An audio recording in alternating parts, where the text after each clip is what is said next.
Sir வணக்கம் sir. வணக்கம். Sir சமீபத்தில் எடப்பாடி பழனிசாமி அவர்கள் சொல்லியிருக்கிறாரு, அதிமுகவினுடைய ஓட்டு பர்சன்டேஜ் குறைஞ்சதுக்கு முக்கியமான காரணம் 10% மூத்த வாக்காளர்கள் இறந்துட்டாங்க, அதுதான் காரணம்ன்றாரு. எப்படி பார்க்குறீங்க? மூத்த வாக்காளர்கள் அதிமுகவில் தான் இருக்காங்களா, வேற யாருக்கும் இல்லையா? இல்லை எடப்பாடியே தலைவர் ஆயிட்டாரு அப்படின்றனால வெறுது செத்து போயிட்டாங்களா? அதெல்லாம் சும்மா பேச்சு. அவர் எதுக்கு அப்படி சொல்றாருன்னு தெரியல. கொஞ்சம் யோசிக்காதே சொன்ன வார்த்தையாக தான் நான் அதை கருதுறேன். திமுக 49 தொடங்கினது, அது தொடங்கும் போது அங்கே இருந்தவங்கலாம் இன்னைக்கு நிறைய பேர் செத்து போயிடுறாங்க. அப்படிலாம் பார்த்தோம்னா திமுக 2000 தாண்டினதுக்கு பிறகு ஆட்சிக்கே வந்திருக்க முடியாது. அப்புறம் அந்த மாதிரி கம்யூனிஸ்ட் கட்சி பார்த்தீங்கன்னா இன்னும் 30க்கு, ஏன்னா அது 1924 தொடங்கப்பட்ட கட்சி. அப்புறம் சுயமரியாதை இயக்கமும் அப்போ தொடங்கின கட்சி தான். இன்னும் சொல்லப்போனால் ஆர்எஸ்எஸும் அப்போ தொடங்கப்பட்ட இயக்கம் தான். இதிலெல்லாம் செத்து போயிருப்பாங்களா எல்லாருமே? அதெல்லாம் பிரச்சனை. இன்னும் சொல்லப்போனால் இதை இவர் எப்படி இந்த காரணத்தை இவருக்கு யார் சொல்லி தந்தாங்கன்றதே நம்மளுக்கு ரொம்ப குழப்பமாக இருக்குது. என்னடா இது? தனது தோல்விக்கு காரணம் இவங்க எடுத்த முடிவுகள் அப்படின்றத ஒத்துக்காத இவர் ஒரு காரணத்தை கண்டுபிடிக்க பார்க்குறாரு. அது திரிக்கிறாரு. எம்ஜிஆரோட இன்னைக்கே இருக்கிறாங்க, நிறைய பேர் இருக்கிறாங்க. பொன்னையில கேட்டால் சொல்லுவார் எவ்வளோ பேர் இருக்கிறாங்கன்ட்டு. இவங்களை எல்லாம் விட மூத்தவங்க அதிமுகவில் இருக்காங்க. 72 பார்த்தீங்கன்னா எவ்வளோ பேர் அதிமுகவில் இருக்காங்க. அதனால் அவர் என்ன பண்ணியிருக்காரு, இதை ஒரு காரணமாக கற்பிச்சு அதான் ரொம்ப வேடிக்கையானது. இதில் அவர் சிந்திச்சிருப்பாரா அப்படின்றது சந்தேகம் தான். இந்த கட்சியை டெவலப் பண்ணணும். இந்த கட்சியை யார் பலவீனப்படுத்தினது? அவர் சொல்றாரு 10% அப்படின்ட்டு. எதோட ஒப்பிட்டு அவர் சொல்றாருன்னு தெரியல எனக்கு. ஏன்னா கடைசியா இருந்த அந்த ஓரளவுக்கு அது அவங்க பெரிய அளவுக்கு தோல்வியை சந்திக்காத ஒரு இடம் அப்படின்னா, பெரிய அளவுக்கு உள்ளாட்சி தேர்தலையும் தொடர்ந்து ஒரு தோல்வியை சந்திச்சுட்டு வர்றாரு. அதுலேயே திமுக தான் பெரு வெற்றி பெற்றது. அந்த வெற்றியை கண்டு ஸ்டாலினும் சொல்றாரு, நான் ஆச்சரியப்படுறேன், அந்த அளவுக்கு நாங்கள் ஜெயிச்சிருக்கோன்ட்டு. ஸோ அதனால் எடப்பாடி தலைவரானதுக்கு பிற்பாடு பார்த்தீங்கன்னா ஒரு இறங்கு முகமாகவே இருக்குது. எனக்கு கேள்வி என்னென்னா, 2016 ஒரு அதிருப்தியை சம்பாதிச்ச ஒரு அரசா ஜெயலலிதா அப்போ தேர்தலை சந்தித்தாங்க. அந்த தேர்தலே பார்த்தீங்கன்னா அவங்க பெரும்பான்மையை பெற்றாங்க, அறுதி பெரும்பான்மையை பெற்றாங்க. என்ன காரணம்னா, அவங்க மக்களுடைய கருத்தும் எண்ணங்களையும் அவங்க தொடர்ந்து கவனிச்சுட்டு வந்தாங்க. ஸோ அவங்க தங்களை மாற்றிக்கிட்டாங்க அதுக்கு ஏற்ற மாதிரி. இவரை போல தன்னை எஸ்டாப்ளிஷ் பண்ணுறதுக்காக கட்சியை கட்சியில் இருக்க மூத்தவர்கள் எல்லாம் இன்னைக்கு வெளியில் போடல. வெளியில் போனவங்களையும் தங்ககிட்ட ஈர்த்துக்கிட்ட அந்த பெருமை உடையவர்கள் தான் எம்ஜிஆர் ஜெயலலிதாவும். இவர் அதை செய்யலை. அதை விட பெருசாக என்ன அப்படின்னோம்னா, கடந்த தேர்தலில் நீங்கள் பார்த்தீங்கன்னா அஇஅதிமுகவினுடைய தொண்டர்கள், இவர் சொல்கிறாரு செத்து போயிட்டாங்கன்னு, அவங்களாம் இருக்கிறாங்க. அந்த மாதிரி தொண்டர்கள்லாம் ஏன் இவங்களுக்காக இறங்கி வேலை செய்யலை அப்படின்றது தான் பெரிய கேள்வி. ஸோ இவர் அதைத்தான் எழுப்பியிருக்கணும். நான் யோசித்த வரைக்கும் அவங்க தான், அவங்களுடைய தொண்டர்கள் தான். அடுத்தபடியாக அவருக்கு இருந்த வாக்கு வங்கியில் ஏற்பட்ட இழப்பு அது கம்ப்ளீட்டாக ஷிஃப்ட் ஆகி ஸ்டாலின் கிட்ட போயிடுச்சு. ஆனால் அந்த 1000 ரூபாய் இலவச உரிமை தொகை கொடுக்கறது, அப்புறம் கல்வி மேற்கல்விக்கு போகக்கூடிய பெண்களுக்கு கொடுக்கறது, அப்புறம் இந்த இலவச பேருந்து பயணம், காத்தால சாப்பாடு, இதெல்லாம் பார்த்தீங்கன்னா பெண்கள் மத்தியில், அதுவும் யார் ஜெயலலிதாவுக்கு ஓட்டு போட்டாங்களோ அவர்கள் பற்றியில் ஒரு பெரிய ஒரு பிடிப்பை ஏற்படுத்திருச்சு. ஸோ எனவே ஸ்டாலின் கெயின் பண்ணிட்டாரு. அதை மறுபடியும் இவங்களால எடுக்க முடியுமா அப்படின்றது பெரிய கேள்வி. இவரை பதவியில் உட்கார வச்ச சசிகலாவையே இவர் தூக்கிட்டாரு அப்படின்ற ஒரு சொல் இருக்கு இல்லையா, அது வாக்காளர் பற்றியில் பெருசாக பேசப்படும். ஏன்னா பெண்ணை பற்றி பேசுகிறவங்க அதில் இருந்தானே ஆரம்பிப்பாங்க. இவர் என்ன பண்ணாருன்னு தெரியாதா அப்படின்னு சொல்கிற அளவுக்கு போயிட்டாங்கன்னா, இப்போ இவரை எஸ்டாப்ளிஷ் பண்ணுறது தான் அதிமுக ரொம்ப பெரிய கஷ்டம். இவரை ஒரு பெரிய ஒரு தலைவரை எஸ்டாப்ளிஷ் பண்ணுறது தான் அதிமுக எதிர்கொள்ளக்கூடிய மிகப்பெரிய சவாலாக இருக்கும்.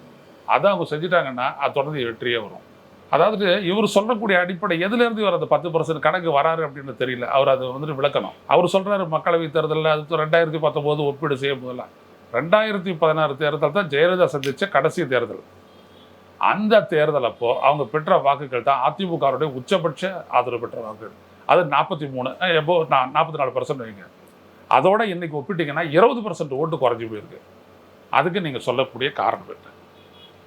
எங்கே போனாங்க அந்த வாக்காளர்கள்? திமுக அந்த அளவு கெயின் பண்ணலை.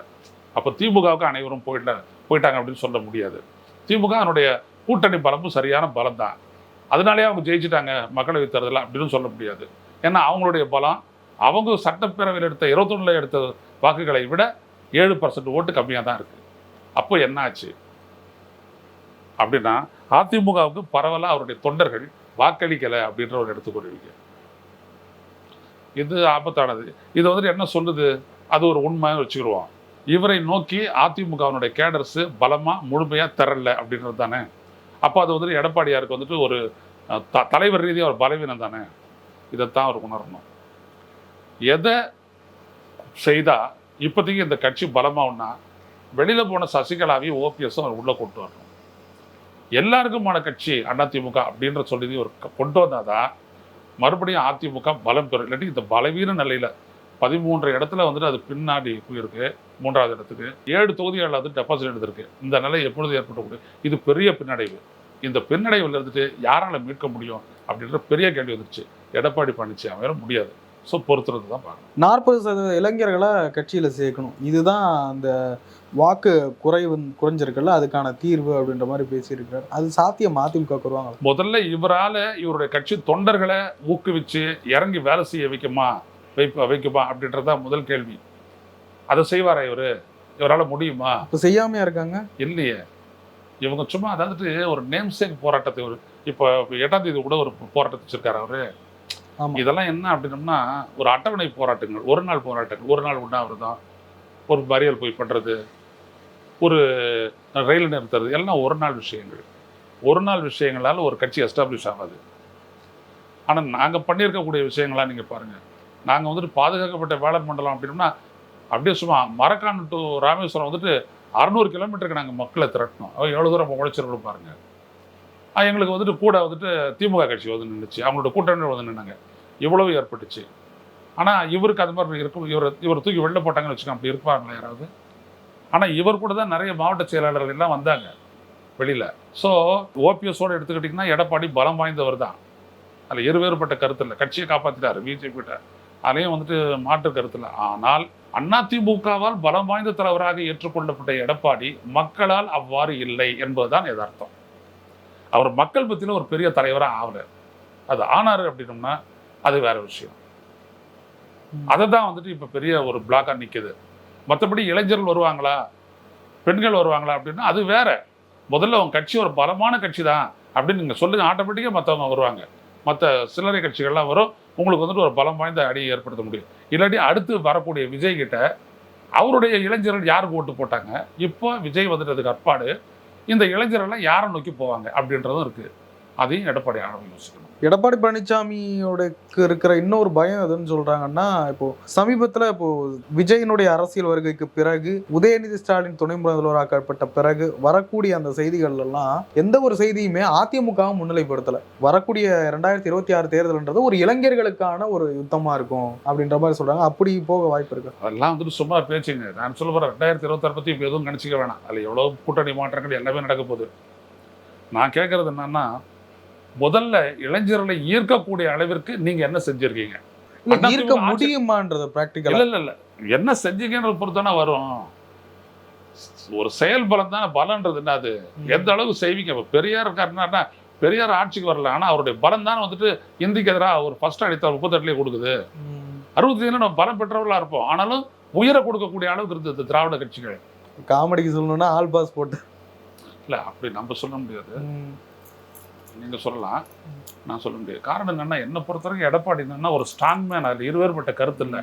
உங்க கட்சிக்குள்ள உங்களையே நீங்க தனிச்சு வச்சுக்க பாக்குறீங்களா, இதுதான் பலவீனமே. இல்ல அதுக்கான முயற்சியிலையும் ஈடுபட்டு வர எடப்பாடி. ஐடி விங்க அதுதான் பண்றாரு, அதெல்லாம் பண்றாரு. ஆமா, இல்ல இதை தாண்டி வேற என்ன பண்ணுன்றீங்க? இல்ல நான் என்ன சொல்றேன்னா, முதல்ல கேடரை பாருங்க, அவங்க என்ன சொல்றாங்க அவங்ககிட்ட கேளுங்க. அந்த கேடர்ஸ் எல்லாம் உள்ள கொண்டு வாங்க. இவங்க வெளியில நிற்கக்கூடிய சசிகலாவையும் ஓபிஎஸ்ஸையும் முதல்ல உள்ள கொண்டு வாங்க. இவங்கள நீங்கள் டிடிவி தினகரனும் பண்ண முடியாது, ஏன்னா அவர் தறி கட்சி ஆரம்பிச்சிட்டார். ஸோ அவர் அப்படி தான் போகிறார். அந்த பார்த்து அவர் மாற்றிக்கப்பட்டார். இவங்க 2 பேரையும் உள்ளே கொண்டு வரதுல உங்களுக்கு என்ன கஷ்டம்? தாராளமாக வரலாமே. இவங்க உள்ளே வந்தாங்கன்னா நிச்சயமாக இது வந்துட்டு ஒரு பெரிய ஃபோர்ஸ் ஆகுன்ற நான் அதிமுக இன்னும் மற்றபடி மற்றவங்க இருக்காங்க இல்லையா, அதிமுகவுக்கு வெளியில் இருந்து பேசக்கூடிய அவங்க எல்லாமே உள்ளே வந்துடணும். எம்ஜிஆர் பண்ண மாதிரி தான் ஒரு எல்லாரையும் உள்ளடக்கி ஒரு அரசியல் நீங்கள் பண்ணணும். அந்த அரசியலை இவர் விரும்பலை அப்படின்னு மட்டும் தெரியுது. அது காரணம், இவர் தனது தலைமை நீடிக்கணும், தன்னை சுற்றி தான் சொல்லணும் அப்படின்னு நினைக்கிறாரு. இப்படி நினைச்சவங்களுடைய வாக்கு ஒருபோதும் வந்துட்டு வென்றதில்லை. தேர்தலை பொறுத்த வரைக்கும் வென்றதே கிடையாது. அதான் நடக்க போகுது. 2026 அதிமுக வெர்சஸ் திமுக அப்படின்ற அணி தான் இருக்க வாய்ப்பு. அப்படியான ஒரு அணி சேர்க்கை அப்படின்றதெல்லாம் வந்துட்டு இப்போவே நம்ம கணிக்கவே முடியாது. 2016 ஆல் டுகெதர் ஒரு புதிய காலம் தான். அன்னைக்கு திமுக வந்துட்டு பிஜேபி எதிர்ப்பையும் சொல்லிட்டு ஜெயிச்சிட முடியாது. அது அதற்காக என்ன செஞ்சிருக்கு அப்படின்றது சொல்லணும். அதில் வந்துட்டு மணல் கொள்ளையில் ஆரம்பித்து மின்சார கொள்ளை வரைக்கும் நடக்கும். மின்சாரம் எதனால் இவ்வளோ தூரம் காஸ்ட்லி ஆச்சு எல்லாத்துக்கும் அவங்க பதில் சொல்லி ஆகணும். அவங்களுக்கும் இருக்குது. ஆனால் அந்த ஓட்டுகள் யாருக்கு போக போகுது? விஜய் ஆரம்பிச்சிட்ட உடனே அந்த விஜய் அவர் எந்த அளவுக்கு சோபிக்க போகிறாரு இதெல்லாம் பொறுத்திருந்து தான் பார்க்கணும். ஆனால் அதிமுகவுக்கு அது ரொம்ப பெரிய ஒரு பொட்டன்ஷியல் த்ரெட்டு. ஏன்னா அதிமுக இந்த மாதிரி இருக்குது, இதெல்லாம் தவிர்த்துறாங்க, அவங்களாம் அப்படி தான் நிற்கிறாங்கன்னா அவங்களுடைய பிள்ளைகளால் நாம எப்படி நிற்கிறாங்க அப்படின்னு சொல்லி இப்படி வந்துருவாரு. திருமாவளவன் அவர்களுடைய மது ஒழிப்பு மாநாடு எல்லா கூட்டணி கட்சி தலைவர்களும் பங்கேற்கிறாங்க, எப்படி பார்க்குறீங்க? இல்லை, இந்த மாநாடு வந்துட்டு ஒரு நல்ல அப்ஜெக்டிவோடு நடக்குது. ஆனால் அந்த மாநாட்டினுடைய கொள்கை அப்படின்னு சொல்கிறது வந்துட்டு மதுவை முழுமையாக ஒழித்தல். அதுக்கு எந்த ஒரு கட்சியினுடைய தலைவன் வந்துட்டு ஆமாம் இதுதான் சரி அப்படின்னு சொல்ல மாட்டாங்க. ஏன்னா எந்த மாநில அரசு 45,000 கோடி விட்டுதலும், எந்த மாநில அரசு அந்த மது உற்பத்தியாளர்கள் கிட்ட கிடைக்கக்கூடிய அந்த கையூட்டை வந்துட்டு வேணாம்னு சொல்லுவோம். அவங்க ஏன் அந்த அரசுகள் வந்துட்டு டாஸ்மாக்னுடைய விற்பனை குறைஞ்சது, டாஸ்மாக் வரியாக வரக்கூடிய அந்த வரத்துக்களை ஏன் வந்துட்டு எடுக்கணும்? 3. 4வது விஷயம், இவங்களே வந்துட்டு கார்பரேட்டுகளுக்கு எவ்வளோ கொடுக்குறாங்க கடனா, அதெல்லாம் எங்கே அதை அடைப்பீங்க? அதுக்கு இது தேவைன்னு பார்க்குறாங்க. ஸோ எதிர்காலத்திலையும் கூட நான் சொல்ல வரேன், அந்த அதிமுகவை எடப்பாடி இருக்கிற வரைக்கும் பலப்படுத்தவே முடியாது. அவரே மாறணும். அவர் மாறும்போது தான் அந்த மாற்றம் சாத்தியம். இப்போ திருமாவளவன் ஒரு மாநாடு நடத்துறாரு, அவருடைய நோக்கத்துல கொஞ்சம் மாசு இருக்கு அப்படின்றாங்க. இல்லை, அவர் ஏன் அதை இது பண்ணுறாங்கன்னு அவருடைய இது நான் கொள்கையை நான் புரிஞ்சவன்னு சொல்கிறேன்.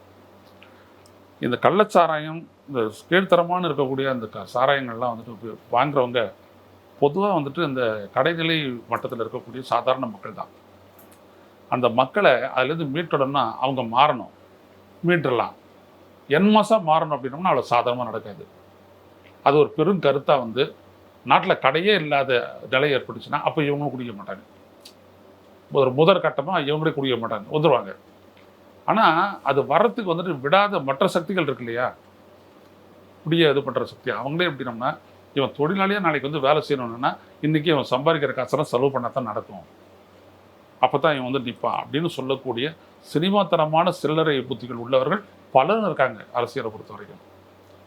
இவங்க பலம் பெற்றாங்கன்னா இந்த அரசியலுக்கு வரமாட்டாங்க அப்படின்னு சொல்லக்கூடியவர்களுக்கு எதிராக ஒரு பலம் வாய்ந்த சக்தியாக இருந்து கொண்டு அரசியலையும் நடிக்கக்கூடிய இவர் ஒரு சவாலாக தான் இருப்பார். உதயநிதி ஸ்டாலின் துணை முதலமைச்சராக இருக்கிறார். அமைச்சரவையில் துரைமுருகனுக்கு 2ஆம் இடம் கொடுத்துருக்காங்க. இது எப்படி பார்க்குறது? இல்லை, அவர் சீனியர் அப்படின்றதுனால அவர் செஞ்சுருக்கிறாங்க. அவர் தான் 2வது. இப்போ சாதாரணமாகவே நந்தி அவர் தான்.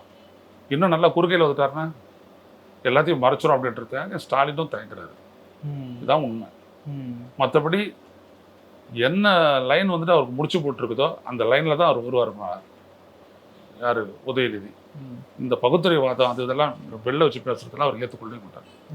இப்படிதான் அண்ணாவுடைய கொள்கை. இல்லை, கட்சிக்குள்ள ஒரு சாட்டிஸ்ஃபேக்ஷன் இல்லையோ உதயநிதி துணை முதல்வர் இருக்கு.